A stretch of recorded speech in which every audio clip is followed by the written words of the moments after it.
जय भोलेनाथ। क्या आप जानते हैं सोमवार व्रत की शुरुआत कैसे हुई? आज के वीडियो में सुनिए एक साहूकार की अद्भुत कहानी जिस पर महादेव ने अपनी असीम कृपा बरसाई। चलिए शुरू करते हैं सोमवार व्रत की पावन कथा। सोमवार व्रत की कथा भगवान शिव की अपार महिमा और उनकी दयालुता का प्रतीक है। यह कथा न केवल श्रद्धा जगाती है बल्कि यह भी सिखाती है कि अहंकार का पतन निश्चित है और भोलेनाथ सच्चे मन से की गई प्रार्थना को कभी अनसुना नहीं करते। सोमवार व्रत कथा। साहूकार और पुत्र प्राप्ति। प्राचीन काल की बात है। एक शहर में एक अत्यंत धनी साहूकार रहता था। उसके पास धन दौलत मान सम्मान और सुख सुविधाओं की कोई कमी नहीं थी। लेकिन इतना धन दौलत होने के बाद भी वह भीतर से बहुत दुखी रहता था, क्योंकि उसकी कोई संतान नहीं थी। पुत्र प्राप्ति की इच्छा के लिए वह प्रत्येक सोमवार को भगवान शिव का व्रत रखता था और पूरी श्रद्धा के साथ शिवालय जाकर शिव पार्वती की पूजा करता था। माता पार्वती की कृपा साहूकार की भक्ति देखकर एक दिन माता पार्वती प्रसन्न हुई और भगवान शिव से बोली, हे प्रभु, यह साहूकार आपका परम भगत है और लंबे समय से आपकी आराधना कर रहा है। कृपया इसकी मनोकामना पूर्ण करें। भगवान शिव इसकी मनोकामना पूर्ण मुस्कुराते हुए बोले, हे देवी, इस संसार में हर प्राणी को उनके कर्मों का फल मिलता है और जिस भाग्य में जो लिखा है उसे भोगना ही पड़ता है। लेकिन माता पार्वती के बार बार आग्रह करने पर शिव जी ने साहूकार को पुत्र प्राप्ति का वरदान दे दिया। हालांकि उन्होंने एक शर्त रखी थी कि इस बालक की आयु केवल 12 वर्ष होगी। बालक का जन्म और शिक्षा। साहूकार यह सब सुन रहा था। उसे खुशी भी हुई और दुख भी। फिर भी उसने व्रत करना नहीं छोड़ा। कुछ समय बाद साहूकार की पत्नी ने एक सुंदर बालक को जन्म दिया। जब बालक 11 वर्ष का हुआ तो साहूकार ने उसे शिक्षा प्राप्त करने के लिए काशी भेजने का निर्णय लिया। उसने अपने साले बालक के मामा को बुलाया और बहुत सारा धन देकर कहा, इसे काशी ले जाओ और वहां इसकी शिक्षा का प्रबंध करो। मार्ग में जहां भी ठहरो वहां यज्ञ और ब्राह्मण भोज कराते हुए जाना। रास्ते में विवाह का प्रसंग।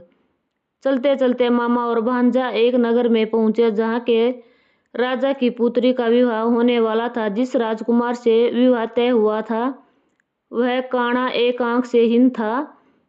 राजकुमार के पिता ने जब सुंदर बालक साहूकार के बेटे को देखा तो उसके मन में एक विचार आया। उसने धोखे से साहूकार के बेटे को दूल्हा बना दिया ताकि विवाह संपन्न हो सके। विवाह के बाद जब विदाई का समय आया तो बालक ने राजकुमारी के दुपट्टे पर लिख दिया, तुम्हारा विवाह तो मेरे साथ हुआ है, लेकिन जिसकी राजकुमार के साथ तुम्हें भेजा जा रहा है वह काणा है। मैं तो काशी पढ़ने जा रहा हूँ। जब राजकुमारी ने यह पढ़ा तो उसने नकली दूल्हे के साथ जाने से मना कर दिया। बारात वापस लौट गई और बालक काशी पहुंच गया। काल की दस्तक और शिव कृपा। काशी में बालक अपनी पढ़ाई में लीन हो गया।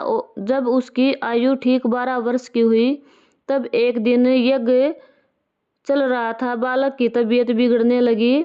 वह अंदर कमरे में जाकर सो गया और कुछ ही देर में उसके प्राण पखेरु उड़ गए। भांजे की मृत्यु देख मामा विलाप करने लगा। उसी समय भगवान शिव और माता पार्वती वहां से गुजर रहे थे।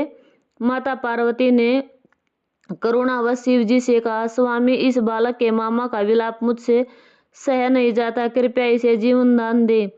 भगवान शिव ने कहा, देवी, इसकी आयु इतनी ही थी, किंतु माता पार्वती के स्नेहपूर्ण हठ के कारण भगवान शिव ने उसे पुनः जीवन प्रदान किया। बालक जीवित हो उठा। सुखद अंत। शिक्षा पूरी कर जब बालक अपने मामा के साथ वापस लौटा तो वह उसी नगर से गुजरा जहां उसका विवाह हुआ था। राजा ने उसे पहचान लिया और अपनी पुत्री को बहुत सारे धन के साथ विदा किया। उधर साहूकार और उसकी पत्नी घर की छत पर बैठे थे कि यदि उनका बेटा वापस नहीं आया तो वे छत से कूदकर जान दे देंगे। तभी उनका बेटा अपनी वधू के साथ घर पहुंचा। अपने पुत्र को जीवित और विवाहित देख साहूकार की खुशी का ठिकाना न रहा। उसी रात भगवान शिव ने साहूकार के सपन में आकर कहा, हे वेश्य, मैं तुम्हारे सोमवार के व्रत और कथा सुनने से प्रसन्न होकर तुम्हारे पुत्र की लंबी आयु प्रदान की है। व्रत का महत्व। जो व्यक्ति इस कथा को पढ़ता या सुनता है और श्रद्धापूर्वक सोमवार का व्रत रखता है, उसके सभी कष्ट दूर हो जाते हैं और मनोकामनाएं पूर्ण होती हैं। बोलिए श्री भोलेनाथ की जय।